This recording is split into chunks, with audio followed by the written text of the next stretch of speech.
And now for something completely different.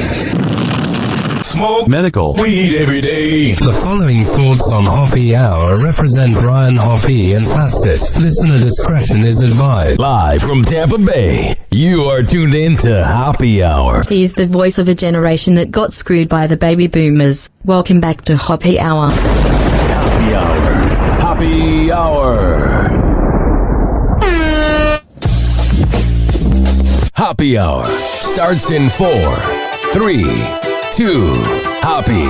Hoppe, Hoppe. This is Hoppe Hour with Hoppe. Let's get right into it. We have a promo meeting for our day job right at 6. I don't have all the time in the world. Pharaoh, how the hell are you? Man, I've been good. It's been a good vibe. And of course, we're back here at Ryan Hoppe Radio, and I'm turned. Dude, so it was about 10 days ago, so I'm not saying the excitement's gone, but I do want to recap the pool party. I have never seen so much twerking in my life, bro. It was unbelievable. To be honest, I feel like you missed the highlight, which was at night. Everybody was in the backyard, in the left side where all the VIPs were, and that thing was a movie. Everybody was together singing some good old Kodak Black. The vibes were amazing. The Hennessy was pouring down people's throats. The champagnes were being sprayed in girls' asses. It was so magical. Dude, I had to leave. I drove. So I don't turn up that hard when I drive because the Uber was like $35 to get there. So I had to be cautious, but I did have a good time. 856-49-HOPPE. That's 856-494-6773. You can tweet at me at Ryan Hoppe Radio, and you can always email me. RyanHoppeRadio@gmail.com. I want to get right into it. I've said that twice, so we're going to get right into it.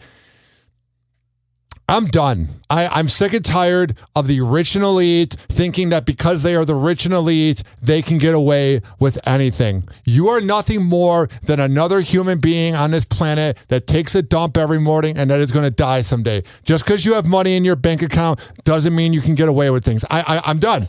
I'm over it. It's literally getting on my nerves. First of all, we'll talk about it later, but Todd Chrisley from that show, Chrisley Knows Best, those rich people that did tax fraud, they're getting a lighter sentence. If I were to do tax fraud, or if you were to do tax fraud, you would not get a lighter sentence. Yeah, that's just corporate America at its finest. And it's just sad because it's just so unmotivating because we wake up every day, because I like to say that I record this show for the hardworking average Joe that grinds in life and Jane that grinds in life. And we're getting fucked, okay? We're getting absolutely fucked. Inflation's through the roof. And then you have Ashton Kutcher and his washed up wife, Mila Kunis, defending Danny Masterson, who fucking raped women. I don't care that it was 20 years ago. Everyone's like, it was 20 years ago. So if you rape a woman and you don't get in trouble for 20 years, it didn't happen. And then the Church of Scientology, that fucking cult, defended it. It's ridiculous. And then you have people out there that are saying, oh, because I was friends with him on the set of That 70s Show, that he's a really cool dude. I've worked with a lot of people on radio, and you can be the nicest person. You can be out to dinner and you're charming. But then you find out that they do things in their personal life. Raping a woman, cheating on their wife, shoving women to the ground. You can do whatever you want because they're rich and elite and they can get away with it. But then don't come crying to us when you're in the middle of your life and no one wants to be around you. All these assholes, Pharaoh, do all these shitty things throughout their 20s and 30s and then wonder why no one wants to be around them. And then wonder why they're getting 30 years in jail for prison. Because you raped somebody. I'm so confused. Everyone's like, oh, Danny Masterson was so good on That 70s Show. Have you seen That 70s Show? Of course. That was probably... He's not funny. He was the worst part of it. I didn't like him growing up. I thought he was terrible. I mean, That 70s Show is definitely, it grew up a lot of people. It was definitely a show that, embraced a lot of people's teenager years. But I definitely agree with you. Just because you have money, you have fame, and you have a lot of powerful friends like Ashton and Mila, does not mean that you're exempt of the rules of the law. So they wrote some letters to the judge, and the letters got out, and they're mad about it. You're some of the most famous people of all time. I know that's unfair to say that the information is going to get out. But it's going to get out. You're famous. I'm sorry. When you're writing a letter defending a fucking rapist, it's going to get out. It's going to get out. They were intended for the judge to read and not to undermine the testimony of the victims. You are undermining the testimony when you're defending a rapist. What are you undermining? If you're not undermining it, you would accept that your scumbag friend raped 2 women and is going to jail for 30 years. But you are undermining it when you're literally saying, oh, my friend was good on a TV show and we got drunk together and did coke. Fuck you. You know what I'm saying? And no one wants to say it. You have people going on Good Morning America and the Today Show defending it or saying that it's bad. But I want to be the voice of this generation where I call this bullshit out. People think just because you have money in your bank account, you can do what you want. No. You know those women are probably traumatized for life. I got to be careful how I say this. I've dated people in my past who have been raped, and you got to treat them tenderly with love. That shit affects them for life. People don't want to think about rape. People don't want to think about pedophiles because when you process what they're doing, it fucks with your mind. But you are taking advantage of somebody and giving them you're forcing upon yourself this act that is so intimate and you're traumatizing them forever. But oh, he was so funny in that 70s show. No, he wasn't. He was creepy on that as well. It was Fez and it was Ashton's character that were funny, and Mila and the dad, and even Topher Grace's character was funny because he was a dork with the redheaded girl. But Hyde was never funny. And what has he done since then? Rape women. Tell me something Danny Masterson's contributed to besides being in a cult and raping women. He was not that good on that show. He was good at being the creepy friend in the 70s. Fuck you. All right, so definitely, man, look, shout out to Fez because Fez definitely was. Fez was the best. Fez was. They were so good. Fez was definitely like what kept the show hanging. But, yeah. But let's dig a little bit deeper into the situation. Do you agree? Yes. Well, I know. Let me kind of like step back. I have not seen the women publicly, say these statements. I didn't even, to be honest, if this would have never came out on ET, on TMZ, and all the high media outlets, yes, I would have never known this man was going to jail for raping 2 women. Do you think as a male in 2023, yes, modern day America, do you think there's a small possibility these women could be after some money? No. I think it is dangerous. Women say they are so scared to come out and talk about rape. And I think they're keeping them anonymous to protect them. Look at Danny Masterson. He carries himself like an asswipe. He's ugly. I don't believe in any like demons or God or anything, but he's got demonic, creepy vibes. I do think, how do I word this? During the Me Too movement, it was beautiful because it gave women rights, but I do think some of the people that may have came forward were looking for money, but I don't think in this case that's it. I do think that happens. Not all the time, and you never know, but the allegations of this guy, man, I couldn't even finish it. But I do think a lot of times when you try to cancel somebody, some people are for clout chasers, especially if it's a basketball player or somebody with money. It's just, you wake up every day and you hope for the best and you grind, and then you just see these asswipes defending it. We traumatize them in any way. We would never want to do that. And we're sorry if that has taken place. You're not sorry. You're just mad that the fucking letters got out. Ashton Kutcher and Mila Kunis issuing an apology after writing letters in support of Danny Masterson ahead of his rape case sentencing. The couple shared a video to Instagram Saturday after facing high public criticism over the letters for their former That 70s Show co-star, in which they called him a, quote, role model with exceptional character. If he's a role model with exceptional character, I don't want to be a role model and I don't want to have exceptional character. Whatever he's done in his life, I want to be the opposite. I want to be a scumbag with no character. If you're telling me that he's a role model, dude, actors are so creepy. I know somebody who's an actor and he'll sometimes pull pranks on me and I think it's serious. They know how to turn on that face, bro. They know how to turn it. It's frightening. I don't think I could ever date an actress because I don't know. I mean, I have before because she was acting the whole time for Cloud. What I'm saying, though, is OnlyFans doesn't count. I'll never forget at the end of the last relationship that was like, hey, is it cool if I do feed videos on OnlyFans? I was like, I think we should break up. Written in hopes of persuading the Los Angeles Superior Court judge to show mercy to the disgraced actor.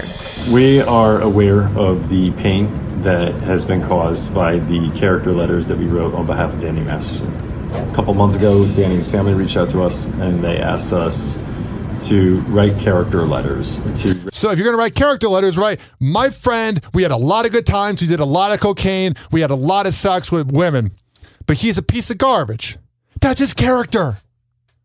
And if you're going to write a character letter, you should include all the funny one-liners, which would be an empty paper from Hyde's time on That 70s Show. Character letters. It's a disgrace because in the 2010s, I thought they made movements with the Me Too movement, like canceling Harvey Weinstein and all the people in Hollywood that took advantage of women. And then you have this. And it feels like it's taking things back.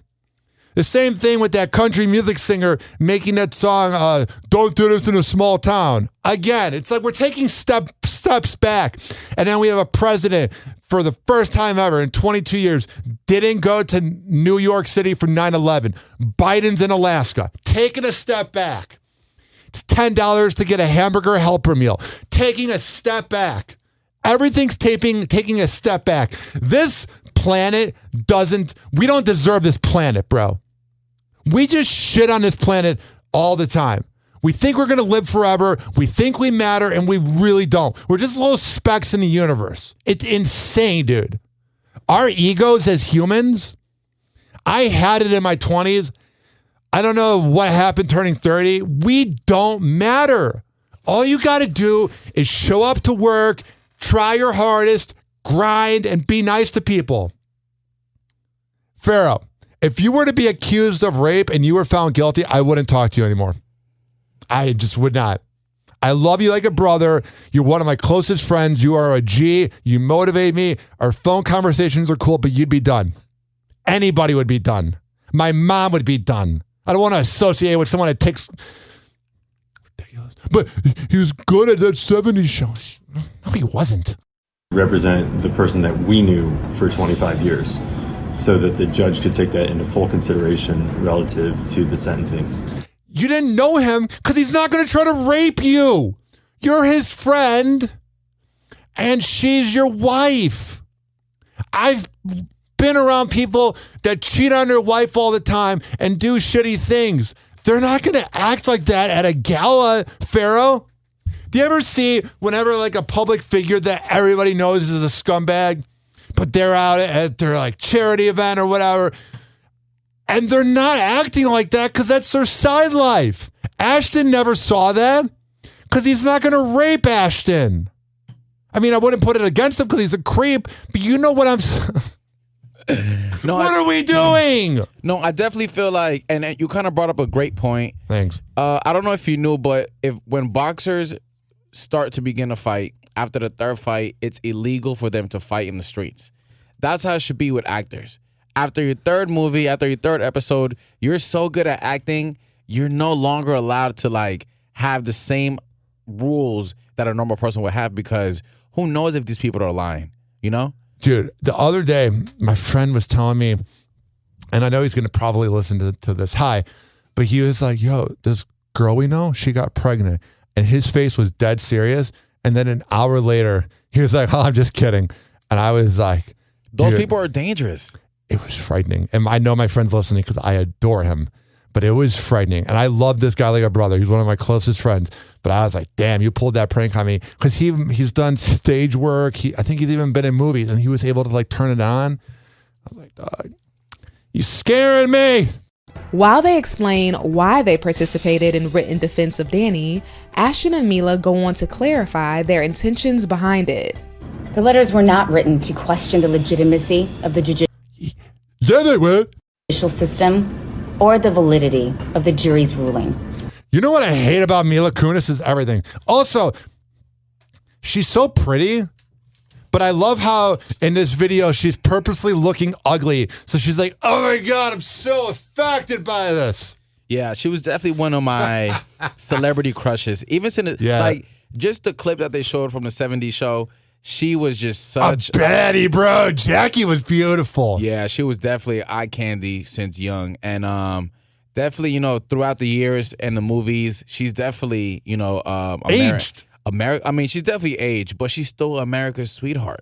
She is. She looks good in those tequila commercials. Yeah. I'm like, oh, let's drink tequila together. I'll lay the pipe better than Ashton. I don't see him being a passionate lover. I see him being like, do all the work. I'm not doing anything. He doesn't seem like a lover. Why? Because he's defending a rapist. They were intended for the judge to read and not to undermine the testimony of the victims or re-traumatize them in any way. We would never. Assholes. Assholes. You know who else is an asshole? Do you know much about Jimmy Fallon? You know Jimmy Fallon, right? Of course. You ever watch the Tonight Show with Jimmy Fallon? I watched a couple episodes here and there. Okay. So I grew up, my mom was a huge David Letterman fan. I personally didn't mind Jay Leno. I liked Craig Ferguson. I didn't have cable growing up. So the only way for me to consume entertainment was CBS, which we barely got on the bunny ears. You know how, like, if you didn't have cable, you had the antennas? Mm-hmm. We barely got CBS. So we got NBC, Fox, ABC, all the networks. You get the point. So growing up, I liked watching Jimmy Kimmel in his prime. I liked watching this. I liked watching that. And I'm going to tell you right now that Jimmy Fallon is a disgrace to the late night format. All he does is fake laugh at all his friends that come on the show.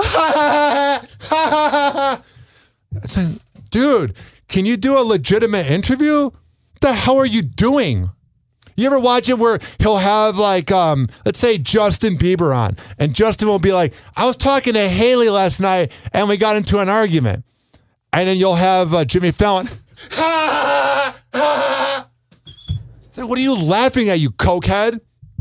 And then you find out he's got a drinking problem and he's being an asswipe in public at bars and that. But here's the best part. Can you believe that somebody that would have a fake laugh and a fake personality, can you believe that there'd be a toxic workplace environment? Can you believe that? I could definitely believe that. So what's going on today? I loved how I'm being dramatic and then you brought it back to me.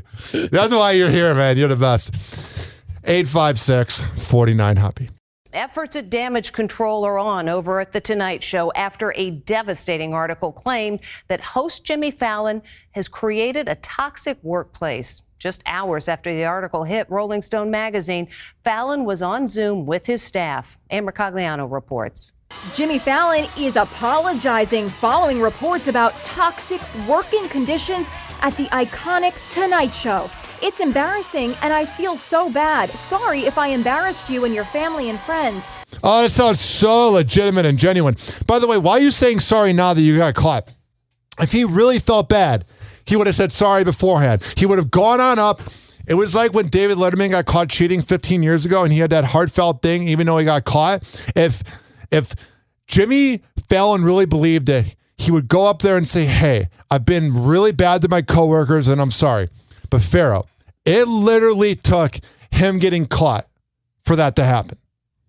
I feel like if you're sorry in that caliber of structure of a show, you need to pop some money. You know, like be sorry with a couple checks that have a lot of zeros, and I'm pretty sure everybody's gonna go home, give their family and friends some things, and everybody sleeps well.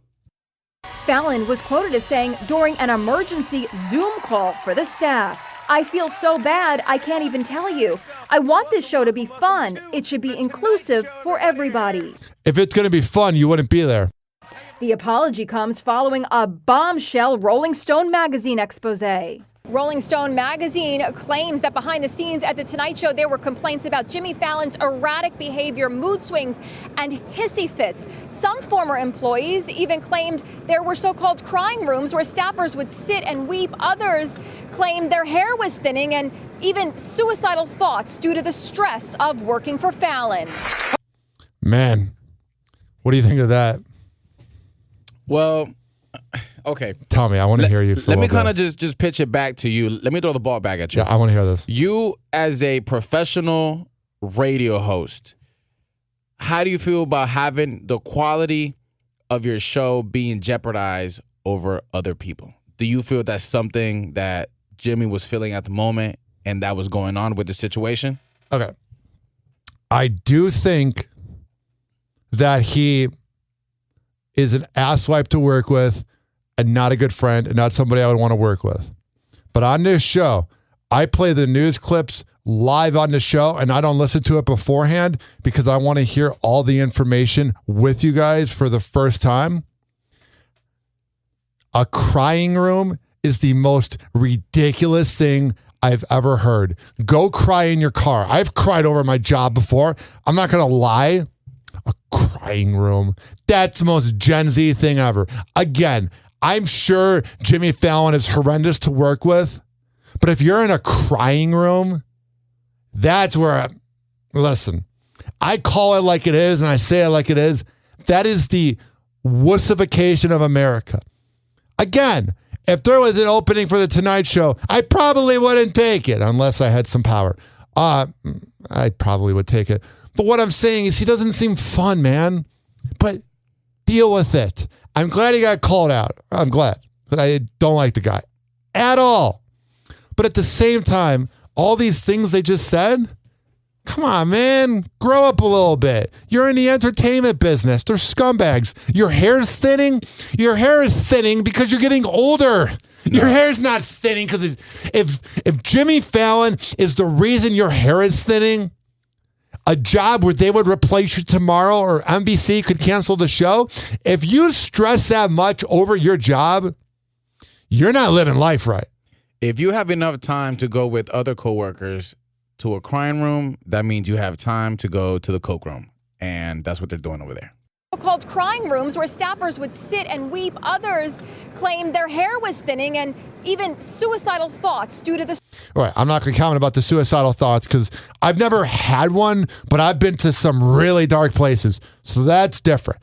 But I'll tell you right now, your hair thinning has nothing to do with... It's the entertainment business. Again, glad he got called out. Scumbag. I get it. But to be that much of a victim? Come on, man.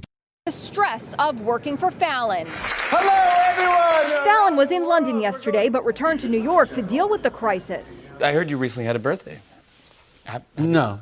Now comedian Jerry Seinfeld is coming to Fallon's defense after the magazine reported that during the taping of this segment, Fallon chewed out a staffer who made a mistake on his interview notes. Well, that's not good.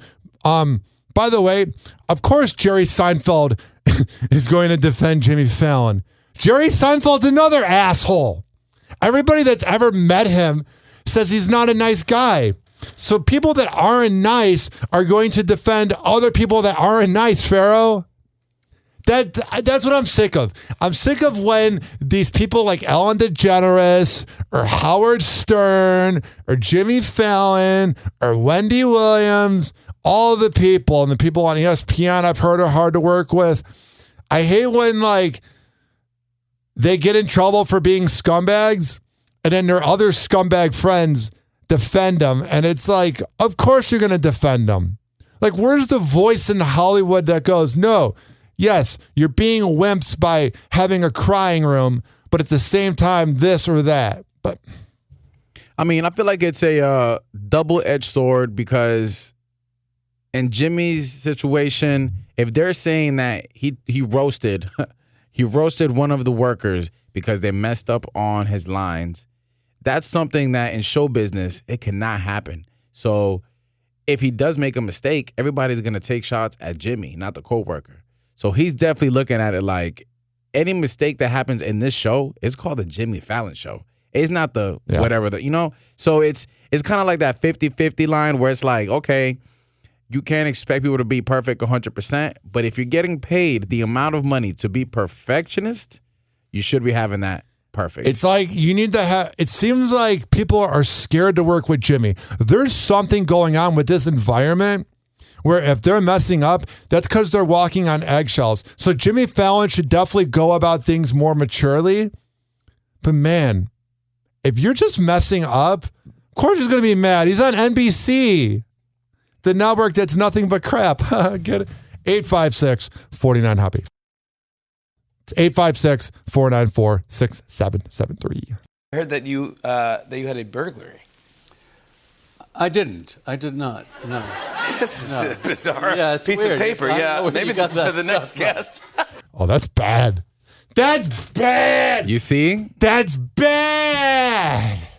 Wow. Supposedly, behind the scenes, Seinfeld made Fallon apologize to the low-level staffer. But today, Seinfeld is calling Rolling Stone's version an idiotic twisting of events.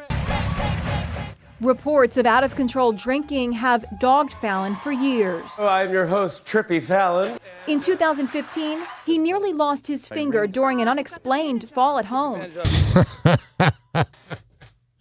I love when the rich and elite do something where they like get really effed up. I love how I said fuck like 100 times on here and now I'm being effed up. I love when they fuck up and then they're embarrassed to say, yeah, I fell off the roof of my house or something. And then they say this. He showed the injury to Deborah on the Emmy Awards red carpet. It's getting better. It's a lot of physical therapy now, and just all about getting better now. That's gotta suck. Hopefully it's not his right hand. I don't know if I lost my right hand, bro. I don't know. My left hand's not very strong. If you get what I'm saying, the late nights, you're sitting alone in your house, you need some pleasure. That's actually a scary thought to lose your right hand. I feel like to lose anything overall would be weird. It could be a left toe. It's always going to be traumatic. Now, you know about the writers' strikes. I do. It says here, Drew Barrymore defends her talk show beginning production amid writers' strikes. I'm indifferent. I get that she's got a show to do, but it's not like she's some up-and-coming production where she needs the money. If she had any integrity, she would defend her staff. Before I play the clip, what's your angle on it? My angle on it is, I definitely agree with you. You have the money. You have the clout. She's one of the richest women ever, probably. Exactly. Definitely one of the angels, right? Yeah, defend your team. All right, let's find out.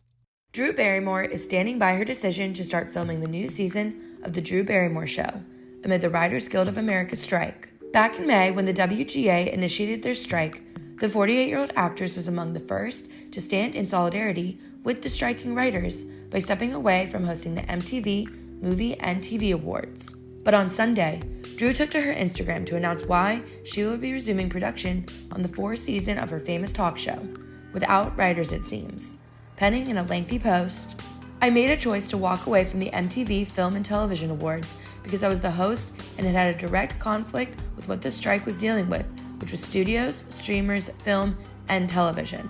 It was also in the first week of the strike, and so I did what I thought was the appropriate thing at the time to stand in solidarity with the writers."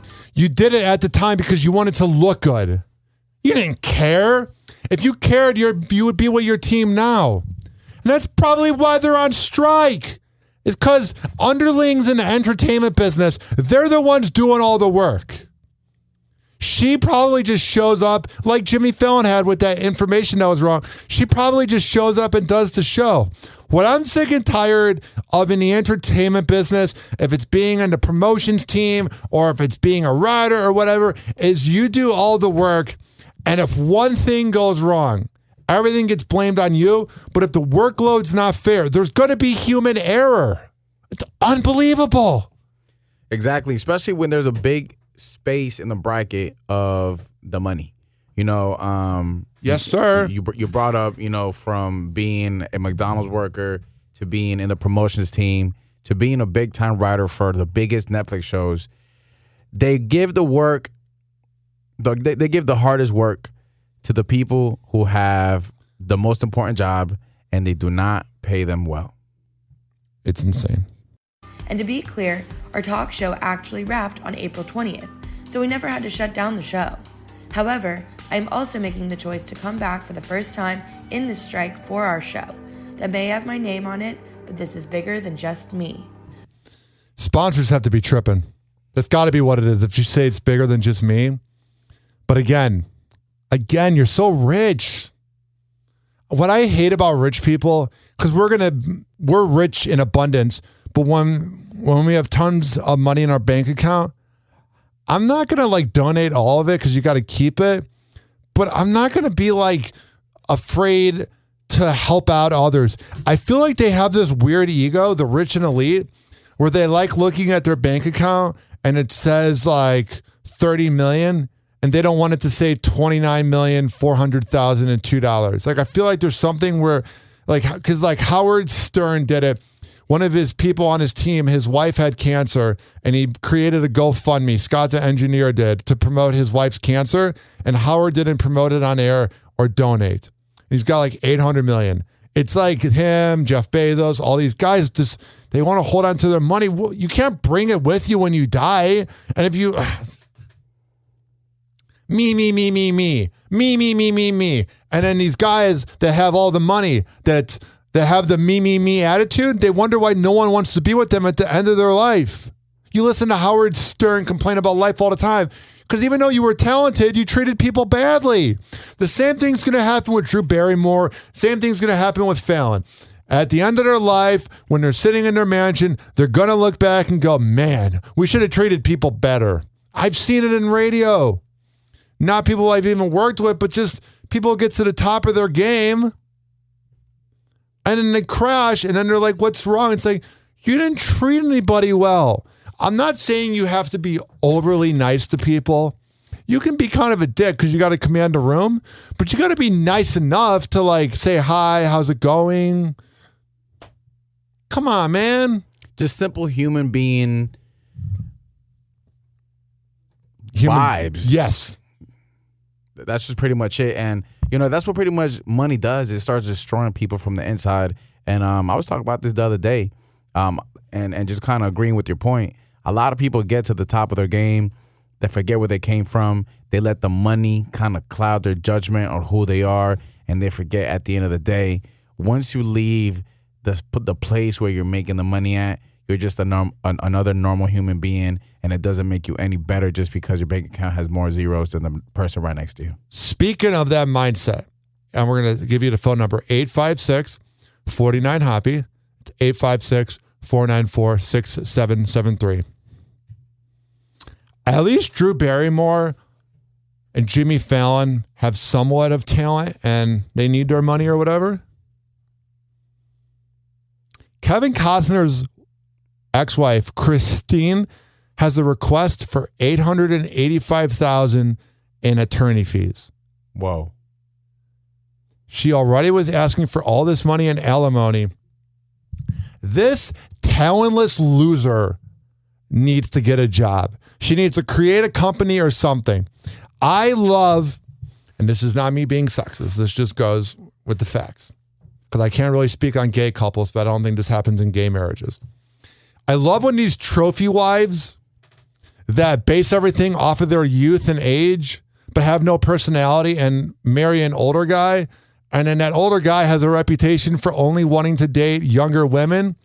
And it's not fair, but when they get older, they get replaced. If he has previous behavior of being married multiple times, someone like Larry King back in the day, you're going to get replaced. You got to be ready for that. They think it's going to last forever. But why would, and this sounds so sexist, because I do believe in true love in a way. Like, I wouldn't mind being with somebody for 50 years. I don't know. I'm not the type of person where I would replace somebody because they got too old. But there's plenty of men that do that. And if they have a previous past of being in all these relationships, or they're famous and they can get whoever they want, I'm sorry. It's like radio or TV. It's literally an entertainment business relationship. It's not a normal relationship. Yeah, it definitely has to be mutual at that point. And, I think women who try to attract these rich men who have power, who have these positions of power, forget that when they get older, they could do whatever the hell they want. It's easier when a man turns 50, 60 to get a younger woman than a woman who's 50, 60 to get a younger man, unless you have money. Or you look good. Yeah, unless you're Sofia Vergara, unless you're MILF. A MILF, who's you know what I'm saying, like kind of like Madonna type, which most of the time they're not. Most of the time they're going to be looking for the husband to provide something for them, and they're going to be mad because now the husband is hanging around a 25-year-old.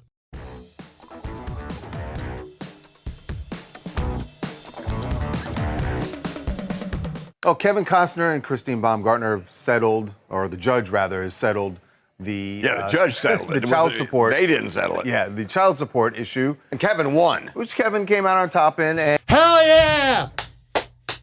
Usually the women win in this type of scenario. Hell yeah, Kevin, you're the one that made awesome movies. Field of Dreams, come on now. What movie did your wife make besides the tape or whatever? That was a joke. That was terrible. And he is going for another victory in what is certainly going to be a long, long war. I want to dispute that a little bit. It's not that he's going for a victory. He is blocking her from trying to get more money. And I say, if he does block, if he is successful, it will be a victory. Then it will be a victory. But he's not going for it. She started going for something that he's just blocking. like she started going for bigger child support, and he ended up winning. Because of your age, now you're into the grammar thing and everything. Just say that I got you. It's fine. Yes, so the battle now is over attorney's fees. And Christine wants Kevin to pay for hers, which is not unheard of. But here's what's unusual about it. There are attorney's fees that have not yet been incurred. So what she's saying is this: I want to challenge the spousal support limitation in the prenuptial agreement because I want spousal support. And her lawyers filed a document saying it will take about $855,000 to challenge that point.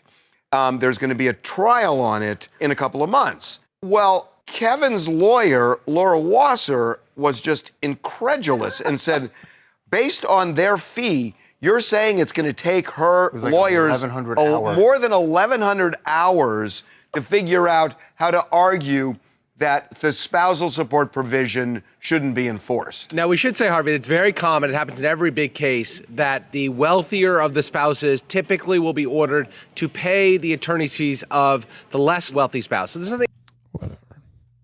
Again, I do believe in true love, but I was talking to you last night about it. I said, do you want me to say what you said on the phone last night?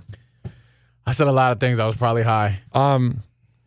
About marriage and what you would... Do you want me to say that, or should we keep that private? I mean, whatever I said, I probably feel. So what did I say? I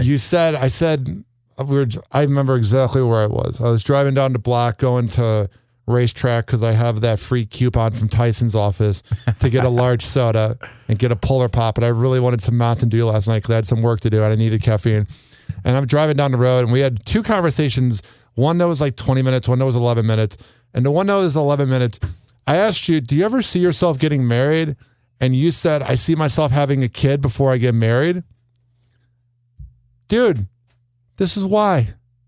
Because if you have the feeling or the crisis or the urge to be a dad, you can get out of that situation. Like, you would never be a deadbeat dad, but you can get out of it without, I don't know how the child support works, but you have the child support and paying for the kid, but you don't have to pay for like the alimony. I totally get it.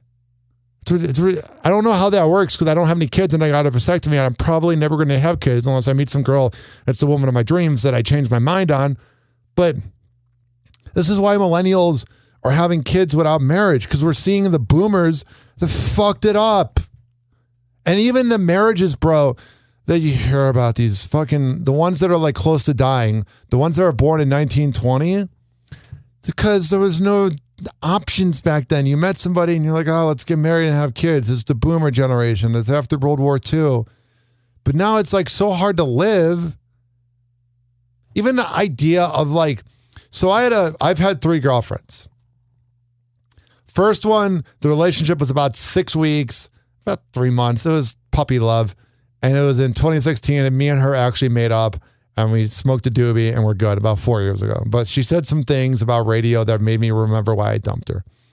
My second girlfriend dumped me, and we were engaged, and I proposed to her on the beach at St. Pete Beach. Man, I'm just having memories. 6 years ago. Happiest moment of my life up to that point. I only spent $100 on the engagement ring. And me and her actually kind of like picked it out and whatever. And people were like, why didn't you spend more? It didn't work out. So I'm glad I didn't spend more. Everybody, all the boomers have this idea of got to have fancy jewelry, got to have this and that. If it's all about true love, me and my ex, I do believe I loved her, but I'm pretty sure she loved me at some point. We had that. That relationship was worth $100. All these idiots out there. I'm going to play you something real quick. 856-49-HOPPY. It's 856-494-6773. Balia from our promotions team shared something last night that I was fascinated by. She shared this video. Thank God she showed up. I was really stalling this. This is a dude being interviewed about an engagement ring. And I'm telling you right now, I found this absolutely fascinating. You ready? You ready for this? I'm ready. So look at the couple real quick. She's got like fake boobs and whatever, and he's probably comes from money, like a trust fund baby. This guy is sending men back 1,000 years. How long have you been together? 4.5 years. No, 5 now. Well, yeah, I guess 5 now. 5 years. Yeah. How much did you spend on her wedding ring? I mean, show it. I mean, go ahead. It's a decent amount. So if you look up like a 3-carat diamond, it's a decent amount I spent on her. But she deserves even more. Numbers-wise, what are we talking? I mean, how much was it? 35K? 35K, yeah. $35,000. Yeah. So he spent that much on a wedding ring for you as a gesture. What does he get in return? I think I should answer that. So I get a partner that's loyal. In that laugh, she's implying that she cheats. No, you guys should definitely see her face. The man right here, and I hope this is not staged, you know, because it's like I don't think it is. Because this guy has been going viral with like the craziest clips of men and women like just saying the most craziest shit. But the way she looks at him, at the husband, it's just hilarious. I really hope we put the link up as well for this video because you guys have to see it for yourself. So I get a partner that's loyal. I get the... That's him like saying, please don't cheat on me. When you are saying that's a partner that's loyal, he's telling her, I spent all this money on you, so you better not cheat on me. Like, obviously, I want a loyal ride or die wife as well someday. But if that's the first thing you're saying, that's because you're scared because you're realizing I spent too much money. Dummy. I mean, come on now. I think I should answer that. So I get a partner that's loyal. I get the mother of my children. I get the most beautiful woman that I've ever, been around. And the most fakest looking body ever. Most beautiful woman. She looks like any girl in Miami. The most important thing is how she treats me and how she treats my family and how she treats her family. So for me, I have a partner for life, and it's worth every investment there is. Okay. But a lot of people would say you could have the same thing without dropping $35K on a ring. You could. And money's not an issue. Like, if you can get a cheap ring and it's the person that's for you, whatever. But it also depends on how much you make. So... What a dork. He probably gets cheated on. I bet she was laying in bed with her sneaky link and was like, he's a dummy. Yeah, he I don't know. He seems like he's definitely getting dogged out in Miami. She seemed like she had no respect for him. Yeah. Her look on her face. She's a baddie, so I know for a fact she could have real ballers that really want to spend more than $35K on the ring. But it's like, if you're thinking like that, and if you think a woman like that is kept by money, then you already lost the battle. Man, I'm sorry. We definitely took an L with that. That was the most embarrassing thing I've ever seen. If he was my friend, I love Balia on our promotions team because she shared it and goes, "This is embarrassing." So she's even got common sense. Yeah. I'm sorry, guys. Like us men definitely took an L on that one. And if he was my friend, I'll have to edit that out. 856-49-HOPPY. It's 856-494. I don't even know the number anymore. 6773. Pharaoh said a bad word. Oh, wait, we can't say that? Come on now. Say sorry. I'm sorry, guys. All right, good. 856-49-HOPPY. It's 856-494-6773. I don't mind country music, but I'm telling you, I feel like the country music stars that turn up, I feel like they're annoying to be around. Like, I don't get a good vibe from any of them. Like, I feel like I could hang out with someone like Plies, and I know it's, but he's a kind of a Fort Myers, Tampa guy. I feel like he'd be fun to drink with. But I feel like some of these like country music guys, they're like dorks. Yeah, I mean, it's just because we probably feel more comfortable with the genre. You know, everybody knows hip hop. Everybody's turning up, drinking. You know, that type of vibe. But what are we digging in?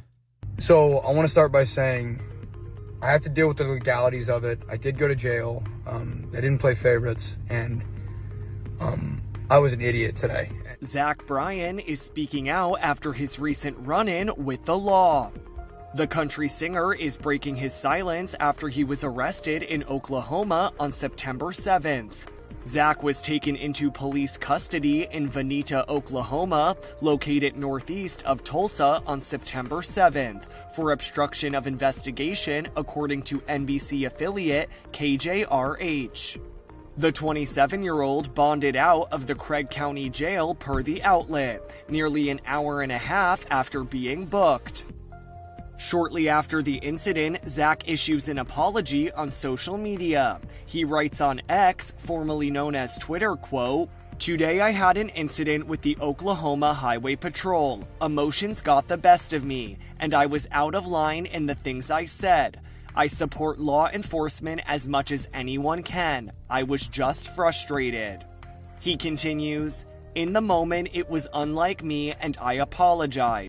I hate when people mess up when they're drunk and they say, like, that wasn't me. To me, when you are drunk, that is when you are the most like yourself. I truly believe when you are drunk, that is like the side that is accurate.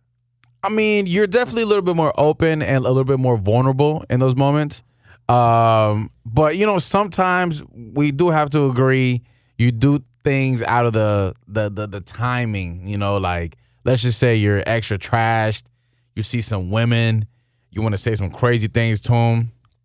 That might be the real side of you, but when you're sober, you actually have some common sense. So, tomorrow, we're doing a show tomorrow, right? We are. We'll be back. So, I have, let me see here, 1, 2, 3, 4, 5, 6, 7, 8, 9, 10.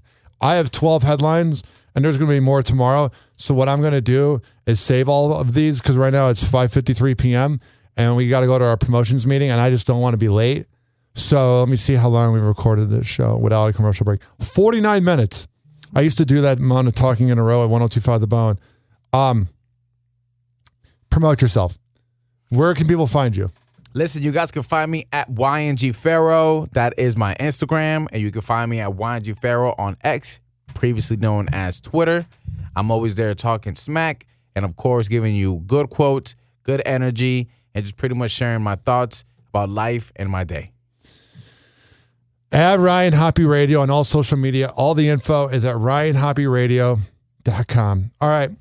We will be back tomorrow. And to all the people that are listening on the syndication on Big Mama Radio, again, thanks to Big Mama Radio for airing this show. We really appreciate it. We will be back soon. Spreading the word. Happy Hour. Happy Hour. And like that, he's gone. Goodbye.